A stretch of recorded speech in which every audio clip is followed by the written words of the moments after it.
we had a pen test, we have findings we need to resolve. I'm setting up a meeting every other week with all the key process owners, and we need to make progress every meeting. And I was like, hey, I'm going to keep bringing this up. I am not going to get tired of it and quit. So you probably need to vote a little bit of time this. I can always escalate, go to the risk committee, that type of thing. I would rather two of us work together, say, here's what I think the risk is. Hey, I'm willing to hear your side of it. In fact, I want that because you may have a better idea than I do. I just want to get it fixed. If you don't have an idea, I'll come up with some, but I feel like, the process owner is probably going to have something that's going to do that simpler, faster. So let's just, let's figure out what to do and then do it.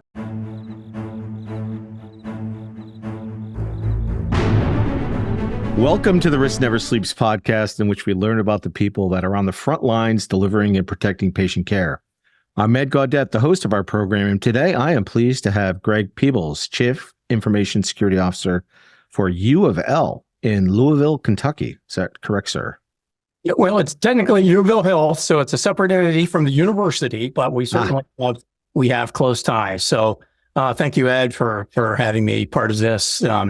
I've had an opportunity to listen to some of the others, so hopefully I don't disappoint some of those that came before me. Excellent. Well, we've got a lot to cover about you. So let's start off with, tell us about your current role and your organization, a little bit about the health system. Sure. I'm coming up on 2 years with the University of Louisville Health, UofL Health, a regional academic medical center, 8 hospitals, 4 medical centers, 200 physician practices, 1,000 providers, 13,000 team members, and the only level 1 trauma center in the area. I guess a little bit of trivia. The University Hospital is the oldest hospital in Kentucky. But as an organization, UofL Health was formed in 2019. So we acquired all of the Louisville assets from CHI that was called Kentucky One. So that we kind of tripled in size. I say that was before I came on board, but I admire our IT team that they were able to put all that together and make it work. And I kind of look at, my job, my opportunity is kind of come in after the fact and kind of help them kind of mature some processes and security. Excellent. And take us through your background a little bit, just at a high level. And I saw you were a HIPAA privacy or the HIPAA officer at St. Elizabeth. So I was going to college and my older brother said, hey, you need to get into computers. That's kind of a hot thing. I said, okay, that sounds good. And then they said, you either can be a math major or a business major. I said, well, math doesn't sound like much fun. So let's do business. I wound up taking accounting classes and got a dual major. So accounting and computer science. And then somebody said, you could get into something called IT auditing. So I did that for a while. And, I was at a place where, I said I could find problems or I could fix problems. Had an opportunity to move into security at the same company that I audited at, and then had to fix some things that I had recommended. So it gives you a little bit better perspective on that. Spent about 10 years in consulting, doing a lot of security assessments, reviews, et cetera. And then had an opportunity to get into, back into security as a dedicated security professional, and then worked my way up into a leadership role. So my first leadership role was at Omnicare in Cincinnati. Fortune was actually like 412 at the time.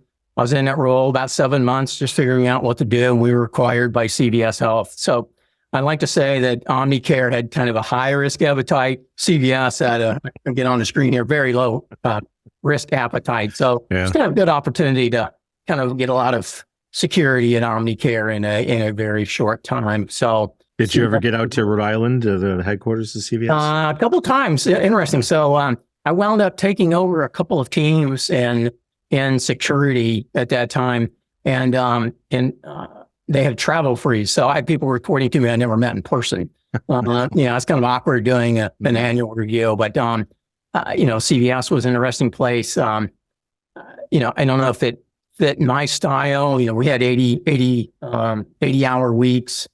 For me and some people on the team, and I was kind of ready to get back into leading a security practice, and felt like, hey, I'm going to have more influence there, and had the opportunity to be the first security officer for the healthcare organization where I live here in Northern Kentucky. So I was in that role about 4.5 years. And I heard a rumor about this Steven Ramirez guy might be leaving UofL Health. And we talked, and that kind of worked in the opportunity to kind of follow him here. I'm not going to say clean up everything, but Steven made a good foundation. And Steven was very adept at, letting leadership know, hey, we needed more budget. So he had me some good tools and stuff to start with. So I'll thank him for that. Now it's just a matter of kind of continuing to, prove kind of operational efficiency. And, like I said, rest never sleeps, especially in security. So, there's plenty to do. It's just a matter of prioritizing and executing. Yeah, and I spent some time in Louisville. So I was at Fort Knox, Kentucky. So I did my basic training. Oh, okay. Yeah, it's a beautiful part of the United States. And I used to love the weather patterns, just majestic lightning storms and thunderstorms in Kentucky. I think Mark Twain said about the Cincinnati area, if you don't like the weather, wait 5 minutes. My brother was actually, I think he did advanced infantry in Fort Knox. Oh, did he? Oh, had to drive down for the graduation. Yeah, So, nice. special. Nice. Go to the Patton Museum while we were there. Yeah, Patton. Yeah. I think I did a college paper on him, Patton. Really interesting character. Yes, I read the book about it. I think people from the outside seem to have more of a colorful description of Patton than he did himself. But yeah, that's true. So, as you think about the last couple of years with the pandemic, obviously, what are some of your top priorities? What are the things you're looking at for the university? Like not talk about the pandemic anymore and kind of all that. Hey, workers going home. I was at another healthcare system at that time. We already had people working from home. We just had to kind of expand that. I think we were very fortunate that we were able to keep all of our existing controls, and they had some flexibility. We could kind of expand our user base for that. I think you've probably had other people say this. I think it still comes back to the security foundations. We still had to keep doing the basic stuff. So, if you two basic principles, only the access you need and only the services you need. Now you multiply that by, 15,000 workstations, thousands of servers. Every server cannot have custom security or user custom security. So how do you make it operational processes to keep it secure and flexible? And that's kind of why we have jobs, because there's no secret formula of that. But if it's everything you look at, if you come back to those principles, what data is needed, what services are required to make it work, and what risk is left after that. How do we manage that? I think you can say that for any previous technology or future technology. So again, it's the security principles. How do we stick with those as we move forward? That's great. And then when you think about obviously all the work that went into protecting patients and making sure that we were caring for patients over the last couple of years, what are you most proud of professionally and personally? I would have to say just building working relationships as you go, that we can accomplish things. Early on, as an auditor, it felt like there maybe was some adversarial challenges built into the roles themselves. But and it probably took me longer than other leaders, but I just realized we need to work together. I don't have to be right, but my goal is to make the organization safer than it was the day before. And if that means I compromise on one thing, that we're going to secure something else, because, last thing I want to do is interrupt healthcare, the services we provide to patients. And I'm fortunate to work in an industry where we're truly helping people, and, going through relatives that have had some serious health issues, and spending all your spare time in a hospital room and just getting to know the nurses and appreciate them helps you appreciate, our role in the back end of keeping that secure. The CEO, every time he sees me, hey, are we still safe? It's like, yeah, we're fighting the good fight. But So I think our role is, there's the risks to hospitals are growing. 10 years ago, it's like, hey, these bad things all happen to somebody else. But there's always something happening to us, especially, in healthcare. Just all of the, targeted phishing attacks towards leaders. I heard someone else talking about the SMS messages going to leaders and even mid-level managers. Hey, this is the CEO. I need you to go get me some crazy cards. That one, I said, wow. And then, I get on with some other CISO and everyone had the same story. So people are getting attacked. These are not kids in basements anymore. These are criminal enterprises with the goal of monetizing our risks for their benefit. Yeah, it's that balance between control and and enabling the enterprise to deliver the best patient care possible. And it's always that balance between those two things. And I love your notion of positive persistence. Take us through what that means. I read that in one of your posts. I kind of thought about it. It's like, I kind of feel like I bother people that I said, let's just keep going. I look at it as, hey, we had a pen test. We have findings we need to resolve. I'm setting up a meeting every other week with all the key process owners, and we need to make progress every meeting. And I was like, hey, I'm going to keep bringing this up. I am not going to get tired of it and quit. So you probably need to vote a little bit of time. This, I can always escalate, go to the risk committee, that time. I would rather two of us work together, say, here's what I think the risk is. Hey, I'm willing to hear your side of it. In fact, I want that because you may have a better idea than I do. I just want to get it fixed. If you don't have an idea, I'll come up with some, but I feel like, the process owner is probably going to have something that's going to do that simpler, faster. So let's just, let's figure out what to do and then do it. So I've learned it, I was kind of really raised, just be a nice guy. I'm just going to ask. And it's, as my wife reminds me, it's how you say something sometimes more than what you say. So true. I don't always figure it out at home, but I seem to do better at work. I think there's less stress around the communication of the message at work than there is at home. But so that's so true. That is kind of positive persistence. It's like figure out what we need to do, and then we're just going to keep making, steps forward. Maybe they're baby steps, but we have goals that we determined are important for the organization, and we'll keep moving forward. It's probably a little bit of that auditing background you have that enables you to continue that relentless pursuit. Well, keep going. And, if you have goals, let's make sure that, again, if everybody agrees, this is important, this is a risk, we're going to keep moving forward. Next shiny ball that goes by can't divert you from what you need to do. Yeah. So speaking of risks, what keeps you up at night? I've seen, been impacted by 0 days in my career. We've had what I call near misses that worry me. I guess I've been doing this long enough that even if you have an event, you just have to professionally deal with it and move on. I don't worry about losing my losing my job at this point in time. It's like, I just want to get through. So, hey, what can we learn?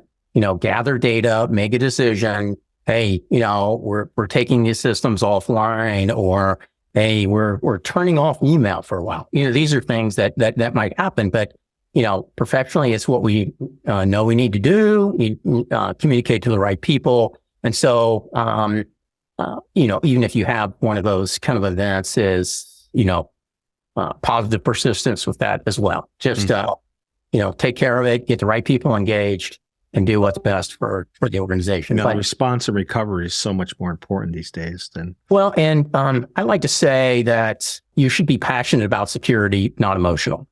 Right. And so you have to, deal with people. It's a people business. Everything is really. So you instead of being emotional and blowing up, that type of thing, it's okay. What do we need to do? Who needs to help make the decision? And let's go do it.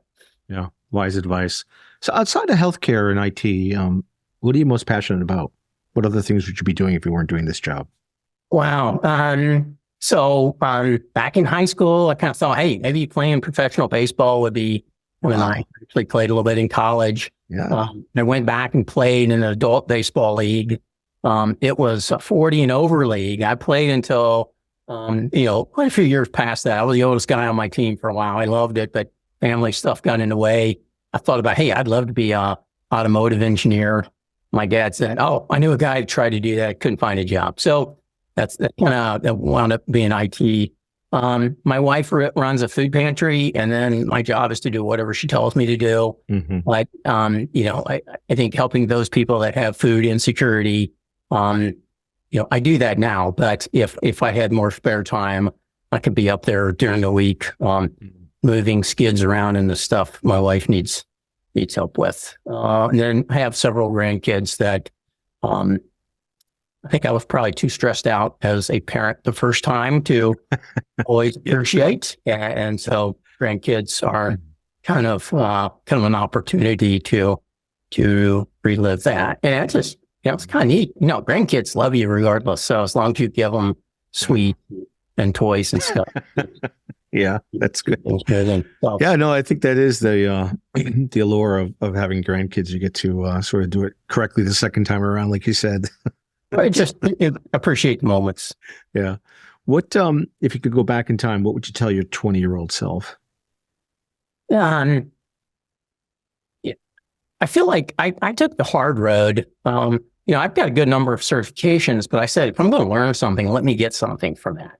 So I did all that stuff kind of on my own. I don't feel like I really necessarily had those mentors along the way. Mm-hmm. So I think as, 20, really, we'll say 22, 25, when you first start in that workplace, getting mentors that can help you and figure out kind of the big picture. Then the other thing I would probably say is maybe take a little bit more risks. I think I passed on jobs I probably could have learned a lot from because I was, hey, maybe I can't really do that. Maybe I'm not ready for that. But no one knows until they're kind of thrown into an opportunity and they have to make it work. So you don't know how, the depth of your capabilities or perseverance until you're kind of thrown into a challenge. So I'd say those are the two big things: is find mentors and then don't be afraid to challenge yourself. I love that. Take more risks while you're young. Great segue into the next question. This is the Risk Never Sleeps podcast. So I'd be remiss if I didn't ask you this question, Greg. What's the riskiest thing you've ever done? So other than play baseball when you were 40, it's pretty risky. Well, I was probably tack another probably 15 on Oh, that. Okay. Well, and I actually still ran pretty good. I just, 90 feet was my absolute max distance-wise. But people get into security and auditing that are risk adverse. They follow the rules, don't color outside the lines. And I think I was probably raised that way. I can't go back and think of something really dangerous. I think if I had the opportunity to drive a Formula One car or something, I probably would have tried it. That would have probably been kind of risky. I even thought about kind of a career in the military and realized, well, I'm probably not getting into West Point. So those were kind of some of the things I thought about, but didn't happen. So I'll stay behind the scenes and keep at least UofL Health safe for others. What position did you play in baseball? Left field, center field. So I was left-handed, so that kind of ruled out most of the infield. Mm-hmm. And I don't know, I found it a challenge that can you catch everything that comes out there? And I